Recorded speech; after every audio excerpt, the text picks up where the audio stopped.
Hello అండి, నమస్తే, welcome back to food is life.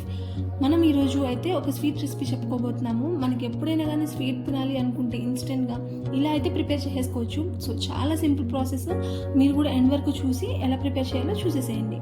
So first అయితే ఒక కడాయిలోకి 1 కప్ వరకు వాటర్ని పోసుకుంటున్నాను. ఇప్పుడు ఇదే కడాయిలోకి 1 కప్పు మైదా. సో 1 కప్పు మైదాకి 1 కప్పు వాటర్ అయితే పోసుకోవాలి. సో ఈ కొలత అయితే మనకి పక్కగా సరిపోతుంది. ఎక్కువ వాటర్ అయితే ఎక్కువ పోసుకోవద్దు.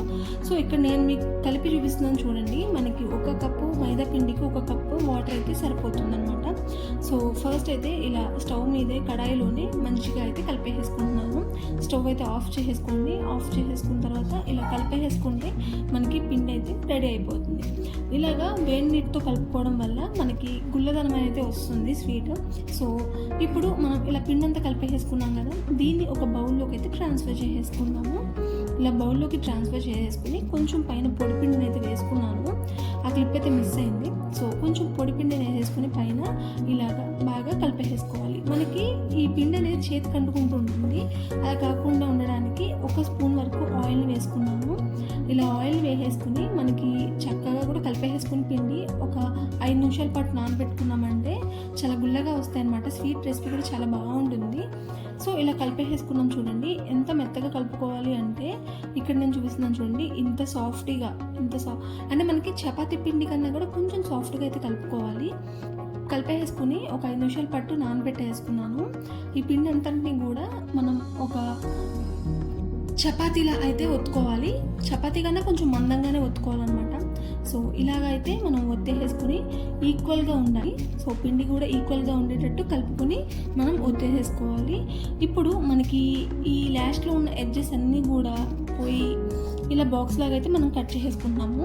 సో మిగిలిన ఎక్సెస్గా ఉన్న పిండి అంతటిని తీసేసుకొని దాన్ని మళ్ళీ కూడా మనం ప్రిపేర్ చేసుకోవచ్చు. సో ఫస్ట్ అయితే ఇలా కట్ చేసుకున్న తర్వాత దీన్ని చిన్న ముక్కలుగా అయితే నేను ఇక్కడ ప్రిపేర్ చేసేసుకుంటున్నాను. సో ఇక్కడ చూడండి మనకి ప్రిపేర్ అయిపోయింది. ఈ ముక్కలతో అయితే మనం ఇప్పుడు స్వీట్ చేయబోతున్నాం అనమాట. సో ఫస్ట్ వీటన్నిటిని కూడా విడివిడిగా తీసేసుకుని ఒక 5 నిమిషాల పాటు గాలికి ఆరనివ్వాలి. తర్వాత స్టవ్ హై ఫ్లేమ్లో పెట్టుకుని బాగా హీట్ అయిన ఆయిల్లో స్టవ్ సిమ్లో పెట్టేసుకుని తర్వాత మనం ఈ ముక్కలన్నింటినీ కూడా వేసుకోవాలి. బాగా హీట్ అయిన ఆయిల్లో వేసుకున్న తర్వాత స్టవ్ అనేది లో ఫ్లేమ్లో పెట్టుకోవాలి.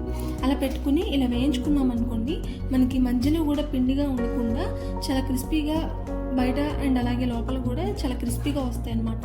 సో దానికోసమని మనం ఇలా స్టవ్ అనేది ఫస్ట్ హై ఫ్లేమ్లో పెట్టుకుని బాగా హీట్ అయిన తర్వాత లో ఫ్లేమ్లో పెట్టేసుకుని వేయించుకోవాలి.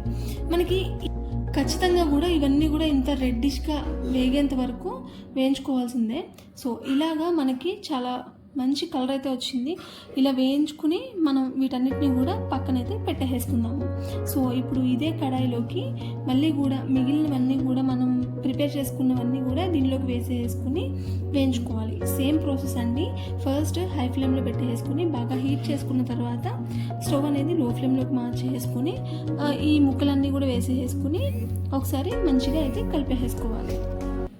వీటిని మనం ప్రిపేర్ చేసుకోవడానికి ఎక్కువ ఇంగ్రీడియంట్స్ అవసరం లేదు అండ్ అలాగే టైం కూడా ఎక్కువైతే పట్టదు. మనకి ఎప్పుడైనా స్వీట్ కావాలి తినాలి అనుకున్నప్పుడు ఇలా ఇన్స్టెంట్గా స్వీట్ని అయితే ప్రిపేర్ చేసేసుకోండి. చాలా టేస్టీగా ఉంటుంది.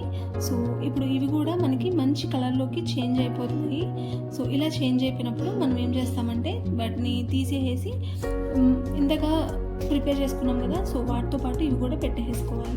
సో ఇప్పుడు స్వీట్ కోసం మనమైతే పాకాన్ని ప్రిపేర్ చేసుకోబోతున్నాము. మనకి మైదా పిండిని 1 కప్పుతో తీసుకున్నాం కదా, అదే కప్పుతో 1/2 కప్పు పంచదారని తీసుకున్నాము. సో 1 కప్పు మైదాకి 1 కప్పు వాటర్, 1/2 కప్పు పంచదార అండ్ అలాగే 1/2 కప్పు వాటర్ వేసేసుకుని మనం పాకాన్ని అయితే ప్రిపేర్ చేసేసుకుందాం.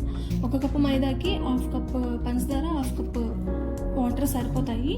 సో ఎక్కువ మనం పాకం ప్రిపేర్ చేసుకున్నా కానీ పాకం అయితే ఎక్కువైపోతుంది.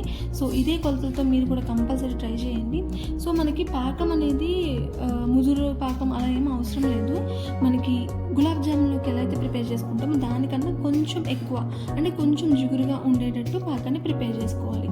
మనకి పంచదార అంతా కరిగిపోయిన తర్వాత యాలకుల్ని దంచుకుని ఒక దాన్ని అయితే వేసేసుకుని మొత్తం కూడా ఒకసారి బాగా మిక్స్ చేసేసుకున్నాను. సో మనకి పాకం అయితే ప్రిపేర్ అయిపోయింది. ఇప్పుడు మనం ప్రిపేర్ చేసుకుని పెట్టుకున్నాం కదా, సో ఆ మైదా పిండి ముక్కలు అనేవి వేయించుకున్న ముక్కలు ఇందులోకి అయితే వేసేసుకుంటున్నాను. వేసేసుకుని ఒకసారి బాగా పాకం అంతా కూడా బాగా పట్టేటట్టు కలుపుకున్నాం అనుకోండి, మనకి స్వీట్ అయితే రెడీ అయిపోయింది. కానీ అప్పుడే అయితే కాదు, ఒక 5 మినిట్స్ పాకంలో అయితే మనం నాననివ్వాలి. స్టవ్ ఆఫ్ చేసుకుని కింద మనం ఈ పాకం మొత్తానికి కూడా ఈ ముక్కలన్నీ కూడా బాగా పట్టేటట్టు కలుపుకోవాలి. ఇలా కలుపుకొని ఒక 5 మినిట్స్ పక్కన పెట్టేసామంటే మనకి టేస్టీ అయిన స్వీట్ అయితే రెడీ అయిపోతుంది. ఇన్స్టెంట్గా ప్రిపేర్ చేసుకోవాలి అనుకున్నప్పుడు మీరైతే కంపల్సరీ ఇలా స్వీట్ ప్రిపేర్ చేసుకోండి, మీకు కూడా కంపల్సరీ నచ్చుతుంది. అండ్ అలాగే ఈ వీడియో మీకు ఎలా అనిపించింది అనేది కమెంట్ చేయండి. నా ఛానల్లో ఇంకా రెసిపీస్ అయితే ఉన్నాయి, సో వాటన్నిటిని కూడా వెళ్ళి మీరు విజిట్ చేయండి. నచ్చితే నా ఛానల్ని ఇప్పుడే సబ్స్క్రైబ్ చేసుకోండి. అండ్ అలాగే ఇక్కడ దాకా చూసినందుకు థ్యాంక్స్ ఫర్ వాచింగ్.